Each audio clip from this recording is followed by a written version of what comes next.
Ya, oke guys. Assalamualaikum. Balik lagi dengan Jaki dan pada video kali ini gue mau membahas brand karena seminggu ini brand ini rame guys. Banyak yang mempermasalahkan kalau brand itu kena FCA sehingga imbasnya kemana-mana. Nah, gue mau bahas brand secara fundamental berdasarkan apa yang biasanya gue lakukan guys.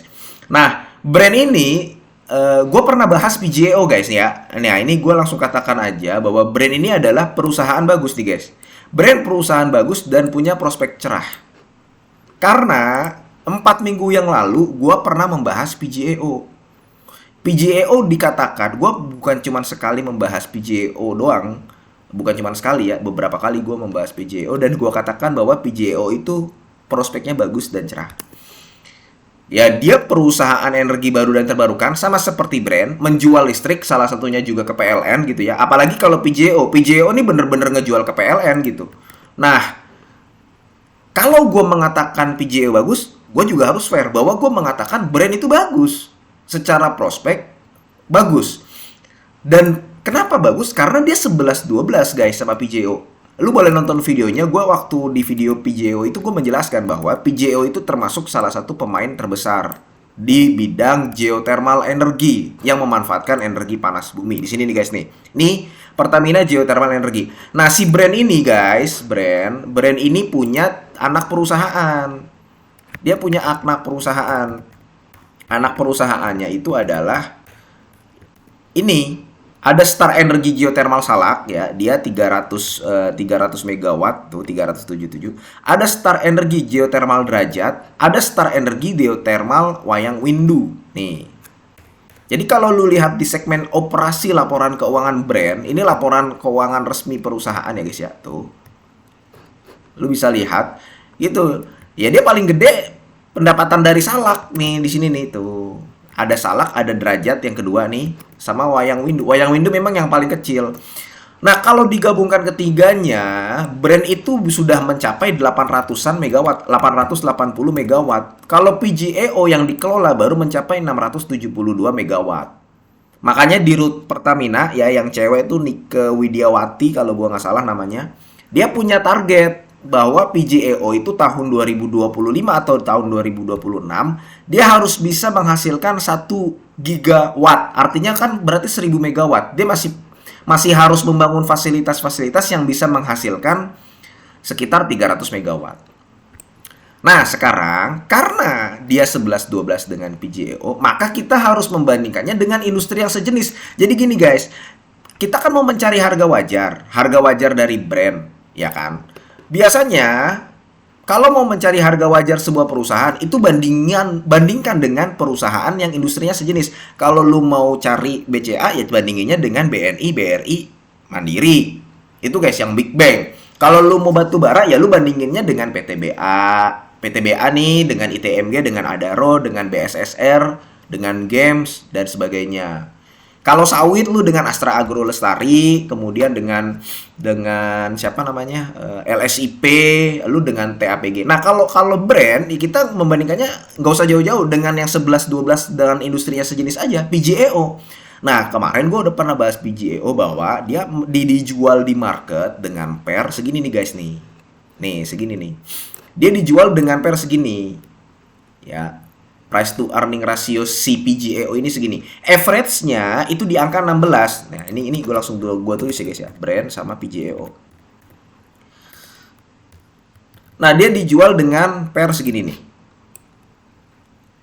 Paling tinggi ya dalam beberapa kuartal PGEO itu dijual dengan pair 21 kali. Sekarang kita lihat brand.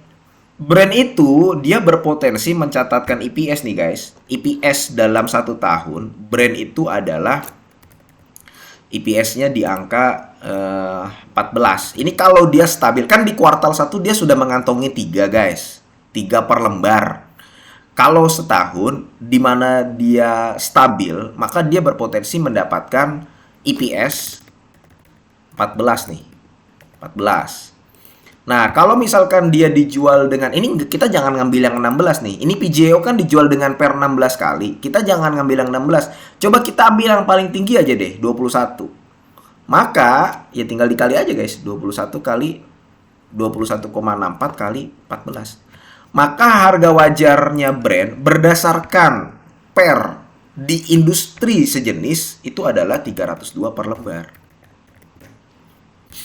Itu guys, ini kalau kita ngelihat dari sisi per, ya, membandingkannya dengan industri sejenis PJO. Nah sekarang kalau kita lihat dengan dari sisi PBV-nya, ini kan dari per nih, ya kan. Kalau PBV-nya brand itu book value-nya ada di angka 56 nih, ya kan. Book value per share-nya brand itu ada di angka 56 nih. Book value ya, BV 56.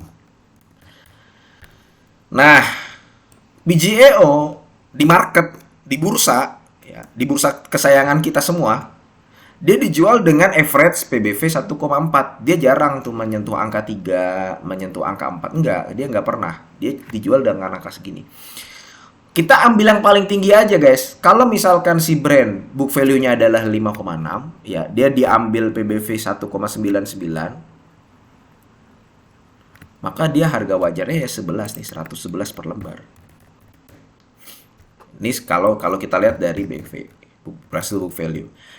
Kemudian kalau dividen, wah kalau dividen lebih sadis guys. Ada orang yang menghitung harga wajar berdasarkan dividen loh guys. Ada. Jadi kalau misalkan ada orang, ada banyak pelaku pasar modal menghitung berdasarkan dividen. Ada yang dia kalau misalkan sudah 10 kali dividen, itu berarti udah 20 kali dividen, itu udah mahal. Ada yang begitu. Nah sekarang dividennya brand itu 2 per lembar. Ini lebih sadis guys. Maka lu bisa mendapatkan harga wajarnya itu 20 guys. Gitu guys. Nah ini kalau, sekali lagi guys ya, ini kalau kita menghitung berdasarkan angka, berdasarkan matematik, berdasarkan fundamentalnya. Nah kalau ini memang terlalu ini sih guys.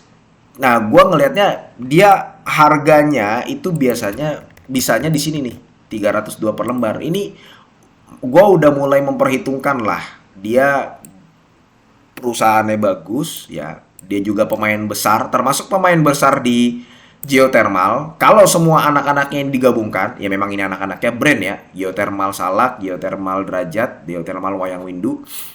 Nah, gue baru mulai memperhitungkan di angka segini. Ingat gue ya guys ya, terserah kalau lu mau masuk di angka 10.000 per lembar, 4.000 per lembar, 5.000 per lembar, nggak masalah. Tapi kalau gue baru mulai memperhitungkan brand di angka segini nih. Bagaimana kalau, bagaimana kalau misalkan dia nggak mencapai angka segini? Ya gue nggak ngelirik, udah sesimpel itu guys. Itu guys ya untuk brand. Mudah-mudahan video ini bermanfaat dan semoga lu sehat selalu sehingga kita bisa bertemu kembali di video-video selanjutnya. Ini bukan ajakan jual beli guys. Gua akhiri, wassalamualaikum warahmatullahi wabarakatuh.